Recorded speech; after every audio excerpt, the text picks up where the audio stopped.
Hey everyone, how you doing? This is Amon Green, Green Bay Packers all-time leader in rushing, and you're watching Packers Total Access Live, your daily source for Packer content. Go Pack, go!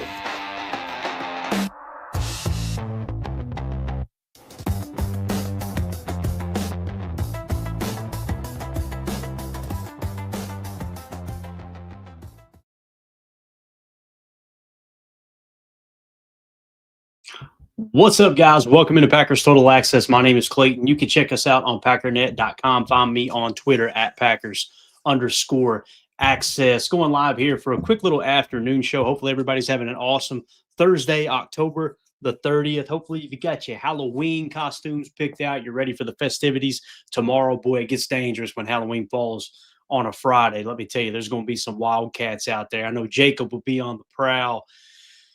Emilio will probably be doing something stupid, I'm sure, and of course Tim will be the mature one of the group as always. But excited to get in here and talk a little ball with you guys and gals this afternoon. We're going to talk about a little drama in the Windy City. It's amazing that this kind of got swept under the rug, and I didn't hear about it sooner. You guys know I've been pretty vocal about Caleb Williams, and when he was drafted by the Chicago Bears, my official stance was just looking at the quarterbacks in that class. Caleb, listen, I don't want to make this sound like Caleb was, it was obvious this guy was a bust, right? And I'm not even saying he's a bust to this point. However, the things they're dealing with, this was all over the tape. You know, a guy that's taking sacks and making stupid decisions, right? Also, the drama that comes with Caleb Williams. You know, he seemed to be a player in college that liked to draw attention to himself constantly, right? I know they said that he was all over billboards in California. And obviously he transfers, follows his coach to the West Coast to play for USC. And my first experience with Caleb Williams, just to give you a little background, is it was real simple.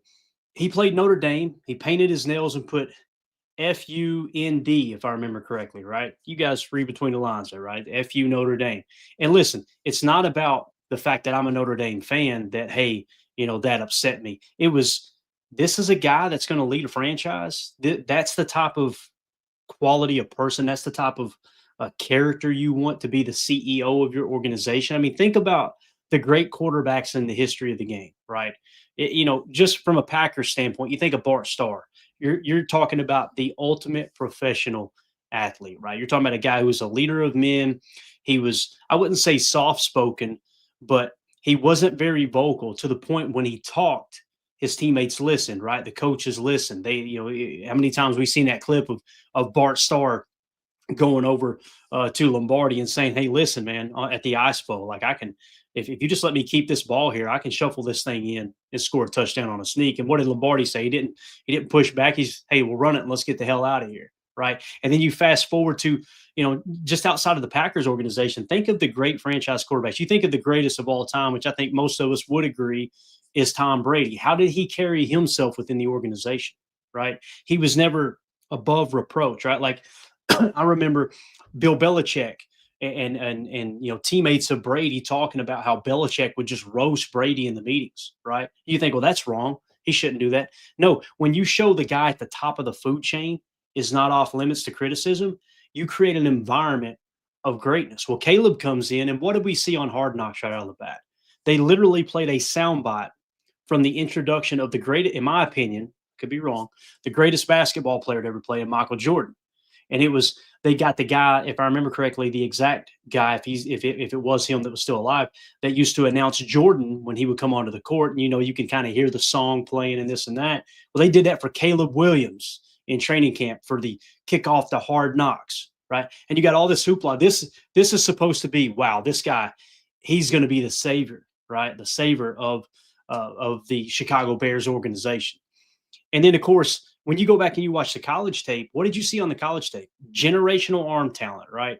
Now, that doesn't mean he was extremely accurate. It just means his arm strength was off the charts. He could throw from different angles like crazy. It's just like, how did he get that ball there, right?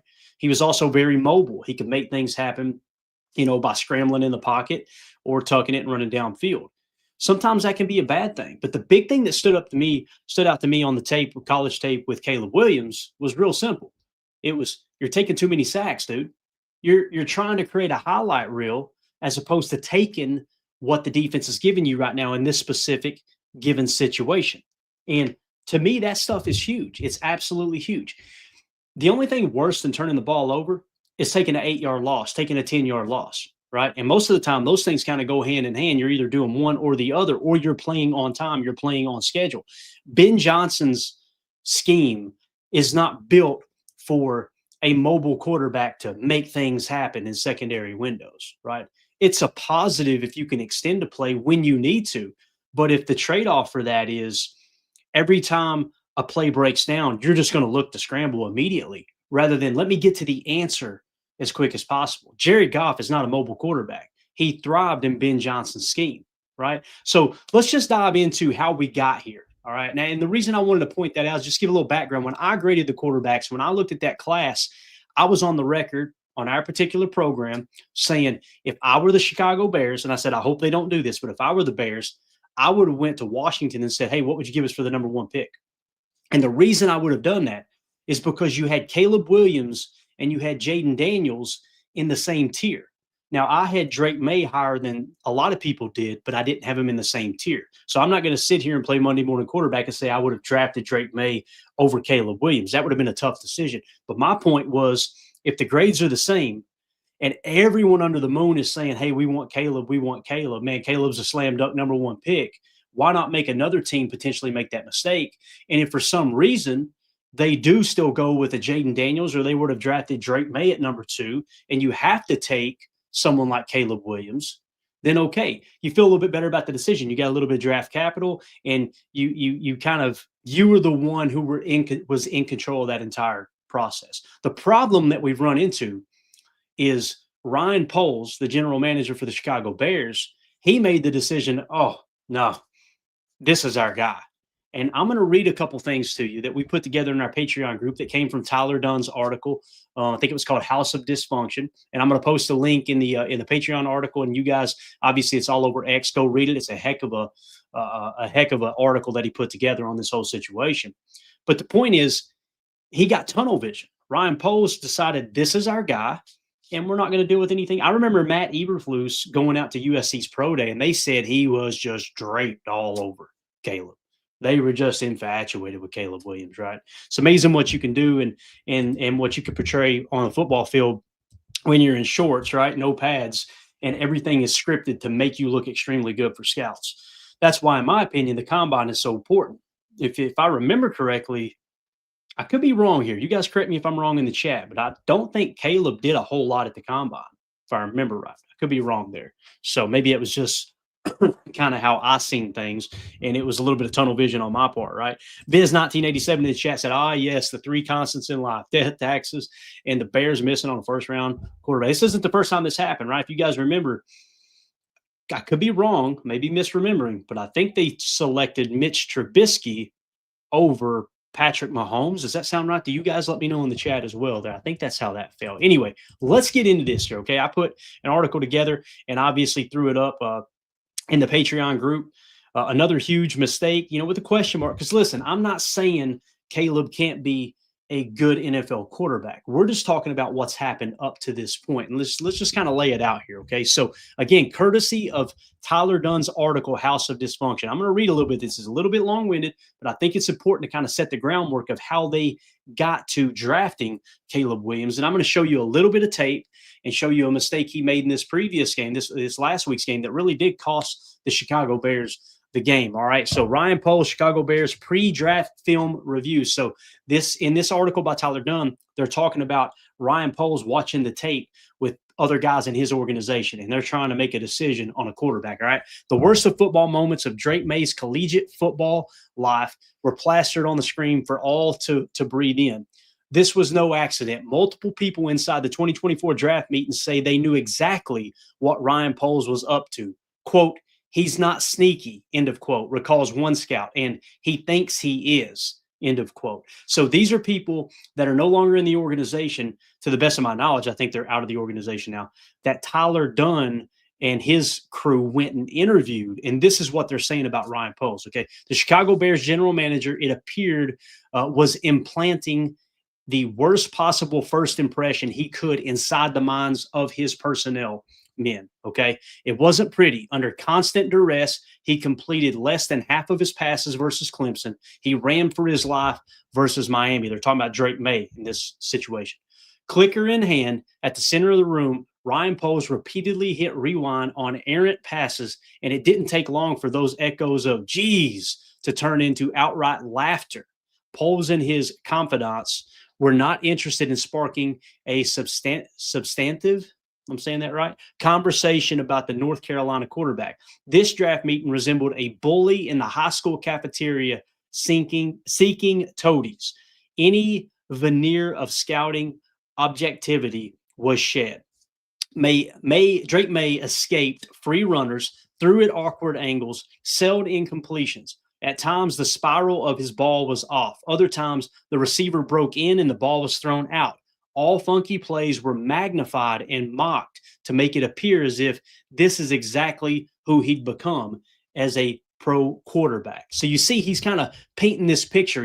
He's trying to get his guys in the room to agree with his assessment on something. So he quite literally put together a low light reel. Let me hit time out.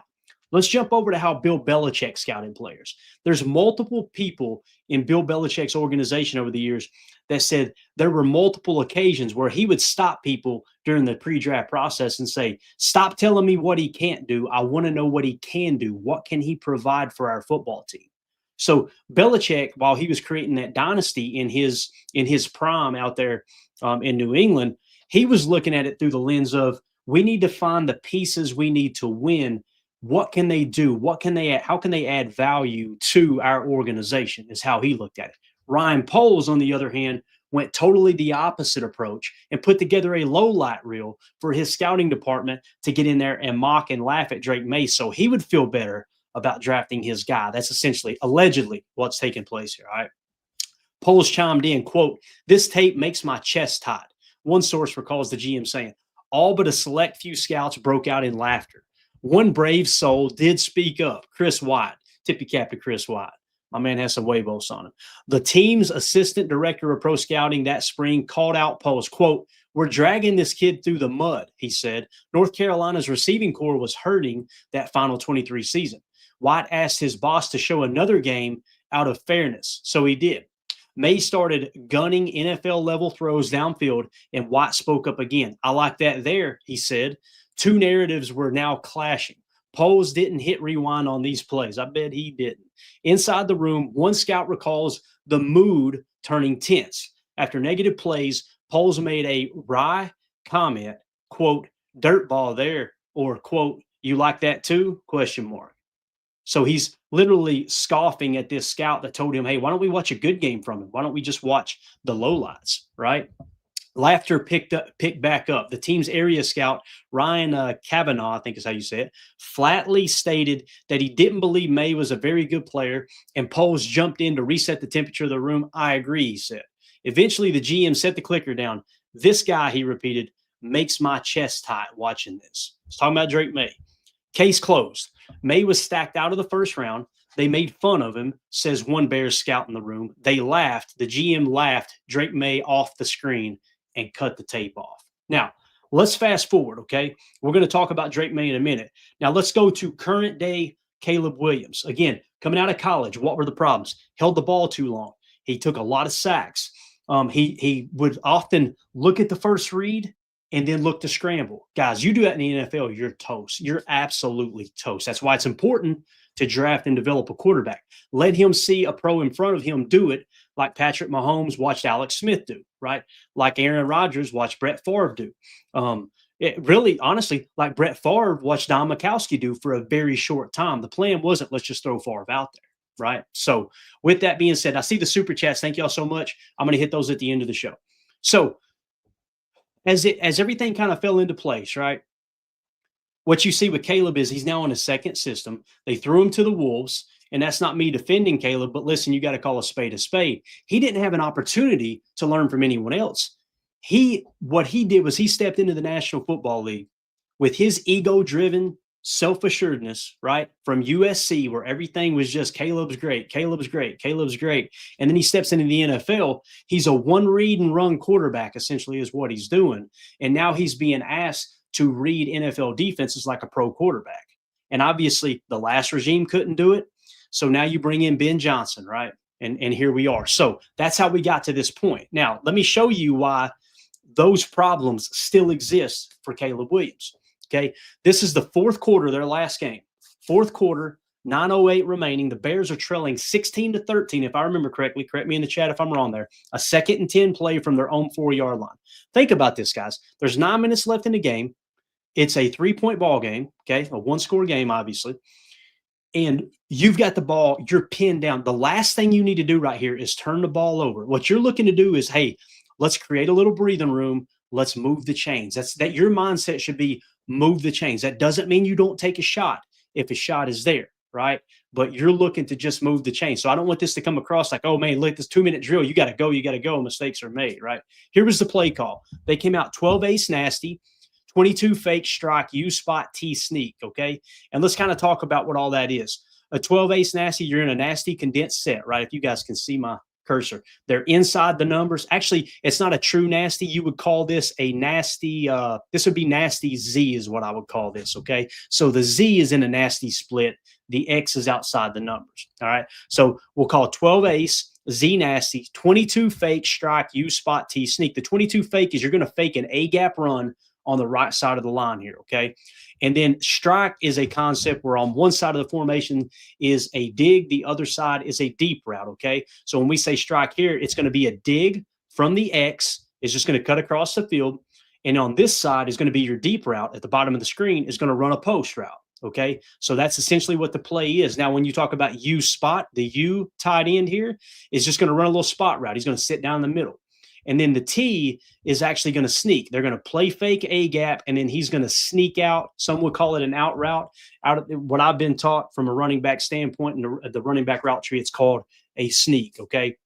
So again, 12 ace, nasty, 12 ace, nasty Z, 22 fake, strike, U spot, T sneak. What are you trying to accomplish in this game? What Ben Johnson has done is the Y is staying safe.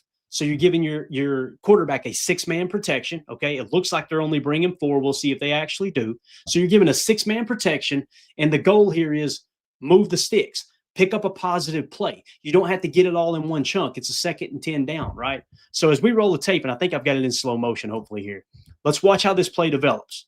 So here comes the fake. Notice with the fake, you get some guys kind of flat-footed, right? They're biting up a touch. This guy's actually in man coverage on the U. So you get the fake. Notice the protection. All right. Now, at this point right here, Caleb's at the back of his drop, right? He's at the bottom of his drop or the top of his drop, however you want to look at it. What he's looking for right now, you see his eyes are locked on the dig.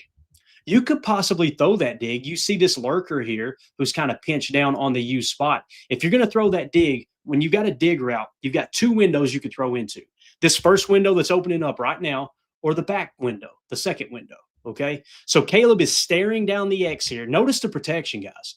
He's, we got this misconception because he takes a lot of sacks. The offensive line has been bad since he's been in Chicago. He led the league in sacks where he held the ball over 3 seconds. You got to get the ball out in 2.5 seconds. Some case, 2.3 seconds, the ball needs to come out. This is something that you've seen on the college tape that's translated straight over to the NFL. Okay, now let's roll it a little bit further. He hesitates on that window. The ball should already be out, and he should be hammering that dig if he's going to go there, okay? And you'll notice the post is still setting up. They're playing over the top leverage. You got a safety up here playing post safety. So you got to kind of wipe that off the table already. Caleb hesitates, okay? Now, it's too late. Now what you've got is 44 is looking to pick this guy up. It's almost like a rat technique, right? He's looking to pick this up. He knows this guy because it was a single high look or a middle field closed look. He's playing outside leverage. You already missed your first window. So what's Caleb do? Where Caleb should go with the ball is right here. Notice the T. The T's open. The hips are flipped to number 44. The ball should, okay, I missed my window here. I crapped the bed. That's okay. It's 2nd and 10. Let me check it down and try to get my running back to make a play, pick up the first down. If he doesn't, you're looking at 3rd and short. And if you don't get it, you punt that thing away. You try to pick up the invisible yardage. Hopefully your defense holds and you get one last shot at a 2-minute drill, right? So the ball should come out right here to the running back. Notice it does not. Where does he go with the ball? Guys, he never took his eyes off of X. He never took his eyes off the X receiver.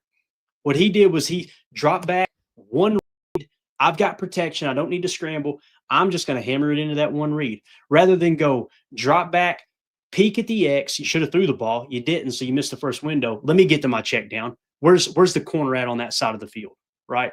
So that's how he ended up playing this. Now, we'll go ahead and roll it on through real quick, and I want you guys to pay attention. So obviously, actually, the most important part we should probably play, right? He tries to hammer this in here. The route gets undercut, right? And it's an interception. That's pretty much your ball game. So again, the guy that you mortgaged the future on, the guy that you said is the #1 overall pick, he just literally gave a game away for you with 9 minutes left in the ball game, doing the same exact thing that he did in college his entire collegiate career, right? And again, it's not that he played bad in college. You're probably going, Clayton, he won the Heisman. How could he have been that bad? Go back and watch his senior tape. But also, when he won the Heisman, yeah, how does he do that? College is different than the pros, man. Yeah, you can scramble around. And they've literally got systems that's a one read, tuck it and go. Or it's an RPO pre-snap read, one read post-snap, tuck it and go, right? So again, it's just he's not playing like a pro quarterback. Look at the protection. I want to show this angle right here. Look at that protection. Notice that window too. Like if he threw that ball on time, you hammer that in there, that's a first down, and you're moving the sticks. Again, he just didn't trust it, got caught in between, ball gets picked off, and that's your ball game essentially. Now, let's go down. Don't take my opinion for it. Look what Chase Daniel, former NFL backup quarterback, said. Just now seeing this interception from Caleb Williams, absolute backbreaker. Throwing late across the middle in zone coverage, never good. Pulls the trigger after 2 hitches and a pause. What did I just explain that we watched on the tape?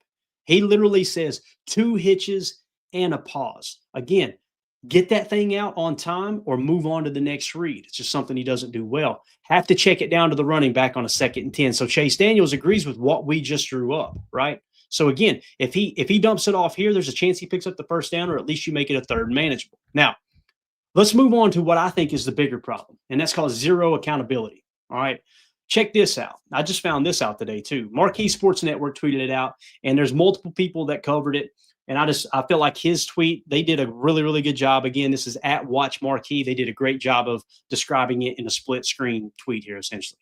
Ben Johnson and Caleb Williams reacted to the quarterback's 4th quarter interception in Bears territory.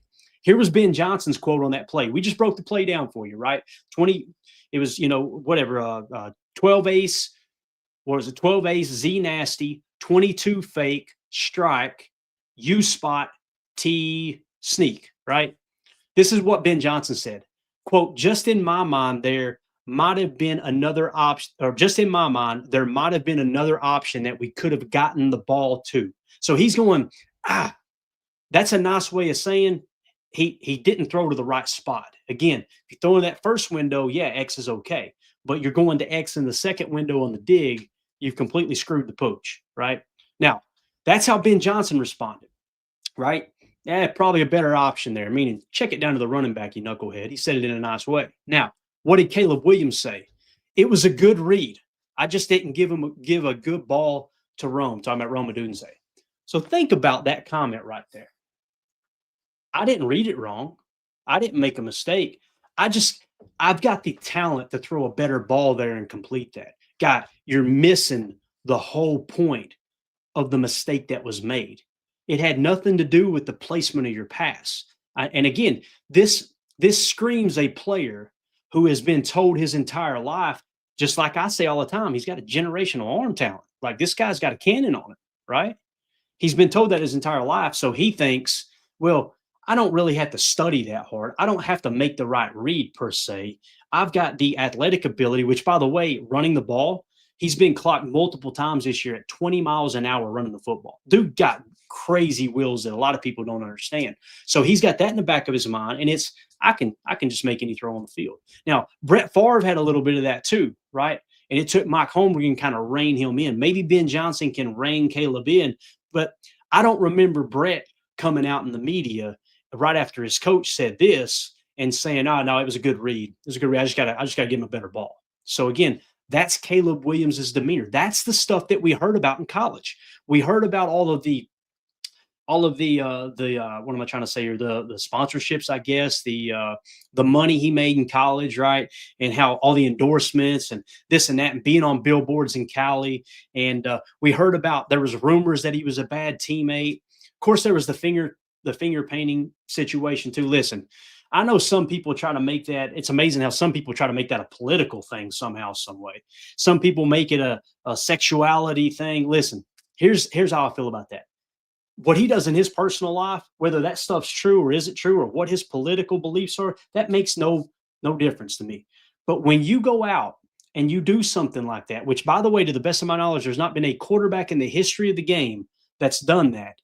What are you doing? You're just saying, look at me, give me attention, give me attention. If you think for a second there's not guys in that locker room, both at USC and in Chicago, that look at him doing that stuff, wearing the lipstick to the baseball game and having the pink purse and stuff, again, all you're just saying, look at me, I need attention, I need attention. These were all signs going into that draft that would make you go, anytime a prospect does something that nobody else in the league has ever done, it should raise a little bit of a red flag. You should at least go, is that going to be the CEO of our organization? Right? So with that being said, again, he's a player. That quote to me screams, I know more than the coaches. I know more than the experts. I've got all the answers. I've got the golden arm. Everybody chill out. I got this. That's what that screams. You're on your second. You've already got one coaching staff run out of town, bub. So it is what it is. Sooner or later, like I always say, if everywhere you go it smells like dog crap, you might want to check your boat, right? Could be you. Now, I want you to look at Ben Johnson's reaction. This was in game after 3 straight incompletions. Okay, so this is after a 3rd straight incompletion that Caleb threw. And Andy, I see the super chat. Thank you, buddy. We're going to get to it as soon as we get through or on the backside of the show here, man. Thank you so much for that. So watch Ben Johnson. Now he said a wordy dirt. We're not going to repeat here on the program. But again, watch it one more time. You tell me there ain't a problem in Chicago? And again, am I trying to rate Ben Johnson over the Colts for acting like that? Not necessarily. Everybody gets frustrated. But imagine what he feels. He's now a head coach of an organization who the general manager, by the way, just got a contract extension, right? Huge contract extension for Ryan Poles. As a Packer fan, thank God he got that contract extension, because I feel like this guy doesn't really know what he's doing, to be honest with you. So with all that being said, the GM just got the contract extension. You just got hired as the head coach, and you're inheriting a quarterback that is not picking up your system fast enough. You guys remember there were signs early in the year too, in the preseason, in the training camp. You guys remember when they said they were trying to dumb down the playbook for Caleb?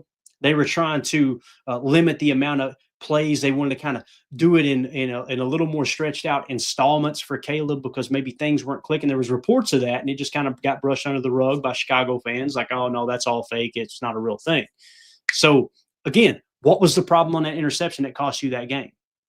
It was him not letting the ball go in time on the first window, right? It's him not grabbing the concept of playing against an NFL defense and the timing and the speed and all that. It's just something it's always been a problem for Caleb Williams, in my opinion. Now, let's talk about who did Ryan Poles choose Caleb Williams over with the number 1 pick. Guys, they had the top choice, the number 1 pick in that draft, right? I think it was the 2024 draft. Who did he select Caleb Williams over? First name, Jaden Daniels. Jaden Daniels went number 2. This was my best quarterback in the draft. Now, some people think Drake May is better. I can understand that argument. I get it. Drake May's playing good football. But Jaden Daniels was my top guy. He had great leadership qualities. If you've ever heard him in an interview, I mean, he's just salt of the earth. You could tell his teammates love him. He's team first. He's all about, being coachable. You could just tell that oozes out of him. He's just one of those type of players, right? And again, going through the draft process, I'm looking at it going, I got the same grade on Caleb as I do Jaden. Jaden put up crazy numbers his last year there at LSU.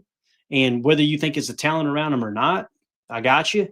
But if there's a tie there and you truly are undecided, like what I mean by that is, okay, I'll take either of these quarterbacks, then reach out to Washington and go, hey, man, would you like the first number 1 overall pick? And make them make the decision, and you pick up a little draft capital. Now, if it were me in that spot, I would have drafted Jaden Daniels because, again, if you're in the same tier, that you got to look for what we call cluster busters. You got a cluster of players, right, in tiers. Like I could show you, I don't know if you can see it well enough, but on our draft board here, and this is this was the 2024 draft, as a matter of fact. Here it is. Yeah. So actually, that's wild. In the same tier, I had Caleb Williams, Drake May, and Jaden Daniels, believe it or not. So they were all in the same tier, essentially. So you see with the tiers, this is a cluster right here. That's the 3 quarterbacks, okay? That's the 3 quarterbacks right there, right by my finger, all right? Now, why do I bring that up? When you've got guys in the same tier, okay, or very, very close to being the same tier, you've got to find what Daniel Jeremiah and Bucky Brooks call cluster busters. What does that mean? You got to find ways to separate those prospects, okay? To separate those prospects and go, okay, they've all got the same grade. We see them as equals. Now, what is the most important aspect outside of what is within our grading system, or within our grading system, maybe a key trait that we deem more important than the others if we had to pick one, right? My cluster buster, just being honest, would be I've got 4 attributes that I think are most important, right? You've got accuracy, you've got quick release, pre-snap read, post-snap read. Those are the 4 things I think are most important with a quarterback. Let's assume all of them showed the same thing, although we know now that Jaden Daniels was showing a lot better ability to read defenses as opposed to Caleb Williams, who was always kind of that one read and run type quarterback. So let's say leadership could have been a cluster buster, right? Hands down, I would have went to Jaden Daniels. So if it were me making that pick, I would have definitely taken Jaden Daniels over Drake May. And I'm going to be honest, I probably would have taken Caleb Williams over Drake May because Drake May was kind of a lot more of a raw build, like this ball of clay you're going to try to mold into a pro quarterback. So I don't want to sit here and pretend like, even though I had a very, very similar grade to all 3 of them on our board, that I would go, oh, I would have hands down taken Drake May over him. I'm just simply pointing out Ryan Poles gets paid a lot of money to make the right decision, and he completely screwed the pooch here. Now, Jaden Daniels, PFF grade last year, as a rookie, the 5th highest graded quarterback in the league at a 90.6.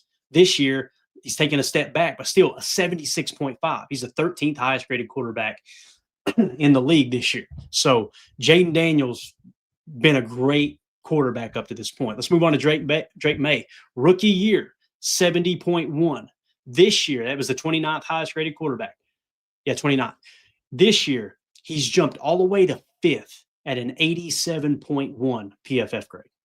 So again, what you've got here is you've got Jaden Daniels, who had an elite grade last year, and Drake May, who had an elite grade this year. Let's move on to, and Drake May was taken pick number 3 by the New England Patriots. Let's move on to Bo Nix. A lot of people laughed at Bo Nix and, oh, he's too old. I mean, you see he's 25 and a half years old, right? Isn't it amazing how, and I talk about this every year during the draft season. It's amazing to me how we talk about a prospect who is a year and a half or 2 years older than the other prospects. Well, they're too old. Age is a problem. But then the second they get in the league, it's, well, they're very inexperienced. You telling me that extra year or 2 years playing quarterback at a high level in college football it doesn't even matter? That's why I kind of scoff at that. And you've got a guy that's coming out at 29 years old, something weird like a Chris Winkie type thing from the early 2000s. That's a different ballgame. But you're talking about a year and a half, 2 years difference. Bo Nix was more pro ready. And Sean Payton, who I think we would all agree, he knows how to find a quarterback. Taysom Hill obviously has been kind of that or am I trying to say that Swiss Army knife type player in New Orleans. And obviously they seen him more valuable to the Saints organization when Sean Payton was there than the Packers did. A lot of people don't know the Packers actually had Taysom Hill originally, right? Taysom Hill showed really, really good quarterback skills if you needed an emergency quarterback. And obviously he was such a good player, they wanted to get him on the field more often. But nonetheless, they went out and kind of handpicked Drew Brees too, if I remember correctly, right? He was the guy that was going to help them rebuild the New Orleans Saints right after Hurricane Katrina, if you guys remember that. So Sean Payton seen Drew Brees kind of get dumped on his head by the San Diego Chargers at the time of San Diego Chargers, who drafted Phillip Rivers to replace him. And he said, oh, this dude's got everything I need to be a quarterback. Well, guess what? He watched the tape. Sean Payton, this was on the Pat McAfee show too on draft night. I think Sean Payton might have actually joined them that night. Someone joined, and they talked about how much Sean Payton liked Bo Nix. Bo Nix last year, 78.3 his rookie year. This year, 70.9. When you see rookie quarterbacks in their first 2 years in the league, grade out in the 70s like these guys are, you're talking about top dogs in the league, because you may have a sophomore slump, right? Which you're seeing here. You may have a guy that struggles the first year and then really jumps the second year. That's what you're looking for, is this sign of, okay, now we know what his ceiling is. All right, now we know what his floor is. We kind of got a realistic expectation on how good that player is. All right. So now let's move on to Caleb Williams. I didn't even put his PFF grade up in here. I need to do that real quick. I'll get it on the screen for you guys. But I want to point out he's 29th in passer rating. So when it comes to Caleb Williams and you look at passer rating according to NFL Pro, he is 29th in the league amongst other quarterbacks in passer rating. Guys, listen, that ain't going to get it done. And it's one thing that, if this is, let's say that Caleb Williams was a free agent you picked up for $7 million off the street. That's a different ball game, right? But the fact that you thought this is the guy that's going to lead our franchise, and he's grading out 29th best in passer rating, that's just absolutely wild to me. I'm going to try to get his grades up real quick. I want you guys to see, and I'll put it on the screen because I think we pretty much covered everything there. Yeah, let me go ahead and close that out, and let's get Caleb Williams's PFF grades. Now, keep in mind what we just had, right? We showed you guys grading out in the 90s, right, from that same class, and it's stabilizing in the 70s. Here's Caleb Williams's grades so far. If you look at the bottom of the screen here, if you could see, 67.6 last year. This year, 67.4. You're not seeing any kind of increase. You understand what I'm saying? Like when you look at the passer grade last year, 63.5, so he jumped 1 point to 64.5 this year. But you still got a quarterback that's grading out significantly lower than the others. What I see with Caleb Williams is exactly what we've seen in college. And maybe it'll change, right? Maybe it'll get to the point where things just click. I think he's got to get out of his own way, and you can't be going out in press conferences going, no, I made the right read. I just threw a bad ball there. Bro. And your coach, imagine the disconnect with the coach when he heard that. Like, this guy really thinks he made the right read there. Anybody who's got two eyes to see the tape knows you literally stared down the receiver, didn't throw into the first window, threw into the second window when you had a rat, you basically had a rat cover guy poaching underneath, and the answer was right in front of your front side. This wasn't like I got to swing all the way back around to the third read to the backside, a backside swing or something. So, listen, they could turn it around. The Bears showed a little life a couple weeks ago, and I'm not writing them off completely. But, man, oh, man, something's got to change for Caleb Williams if they're going to truly try to make a run at the North and make a run, at the playoffs and all that good stuff. They may get hot again. It might happen. And maybe Caleb went to Ben Johnson just to give him the benefit of the doubt. Maybe he went to Ben Johnson after all of this and said, hey, man, I shouldn't have made that comment. I see what you're saying now. I made a mistake. That could be the case too.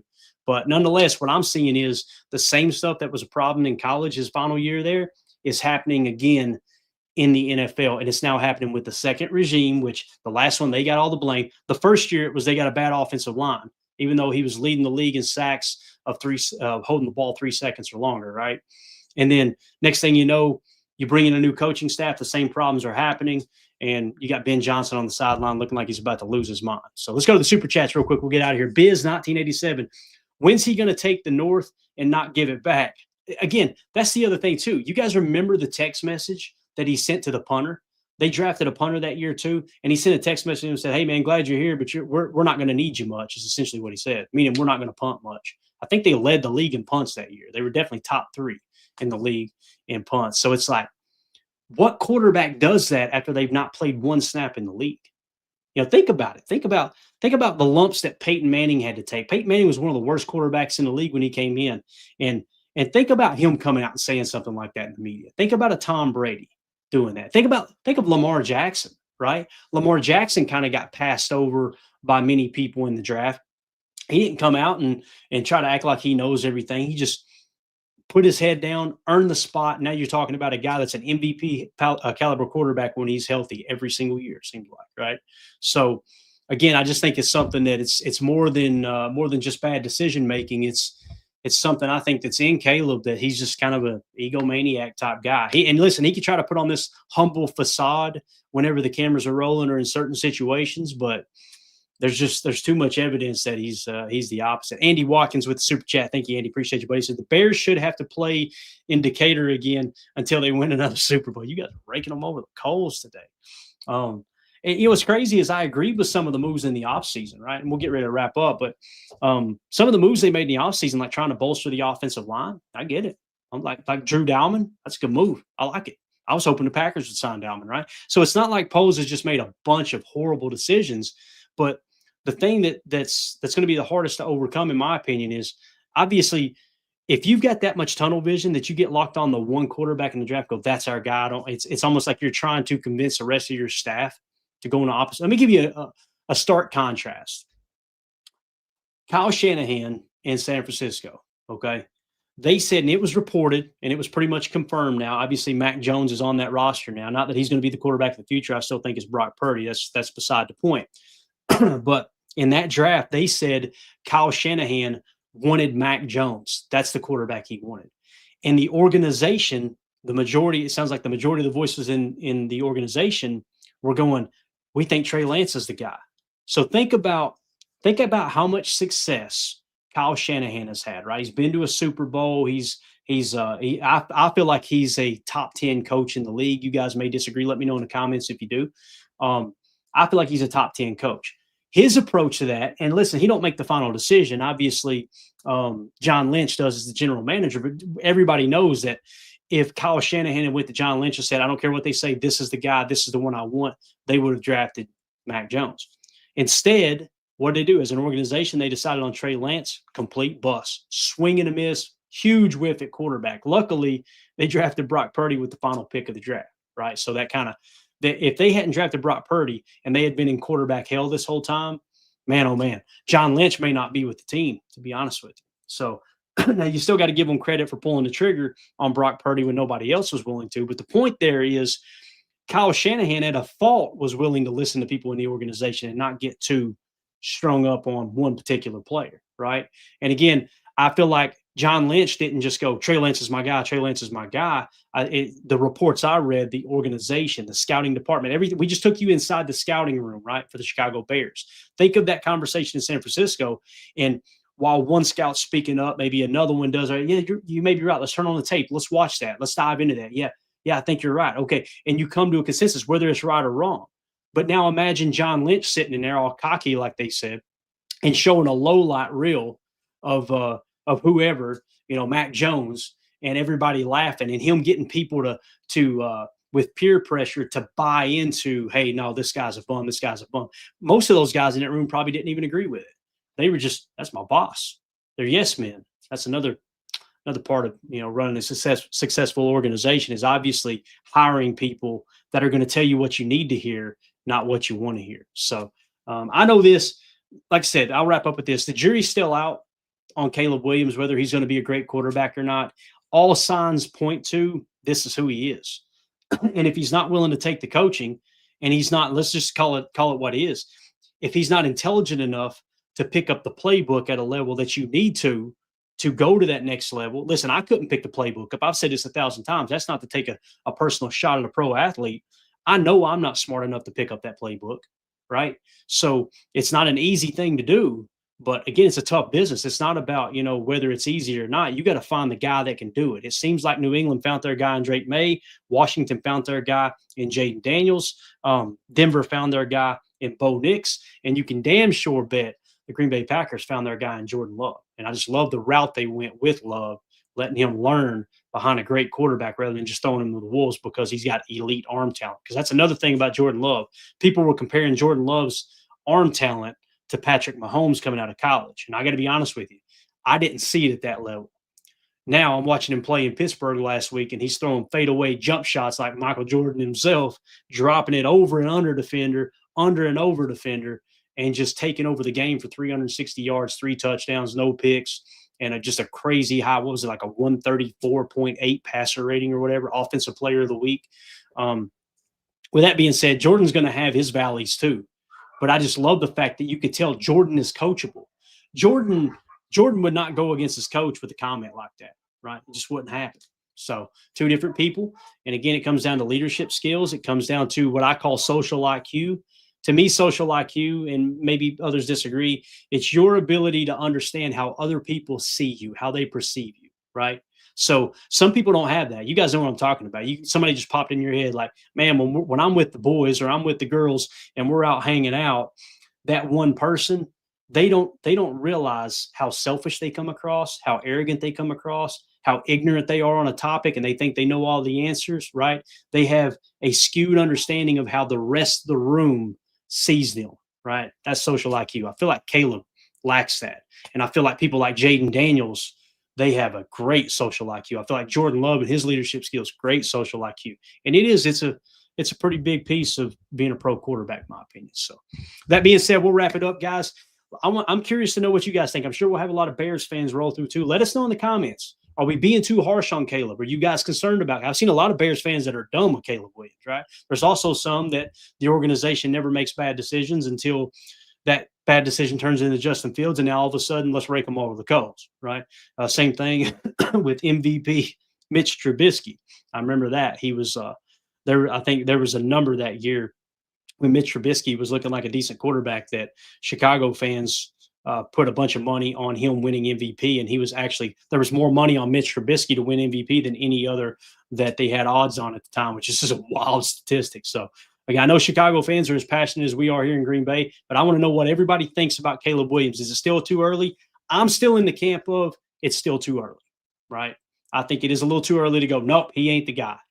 But boy, it's trending really, really fast in the wrong direction. So let me know in the comments what you guys think. Also, hit subscribe, click that like button, and make sure you click the bell icon so you're notified when we go live here in the future like we did this afternoon. Also, we'll be back tonight, 6 p.m. Central for PTA Live with the guys, and we're going to start to break down the Packers, Carolina Panthers preview. We'll get into the PFF lineup matchups and show you guys how their defense stacks up against our offense and vice versa. And we'll obviously take your super chat, your questions throughout the night as well. So with that being said, my name is Clayton. This is PTA. Go Pack, go. There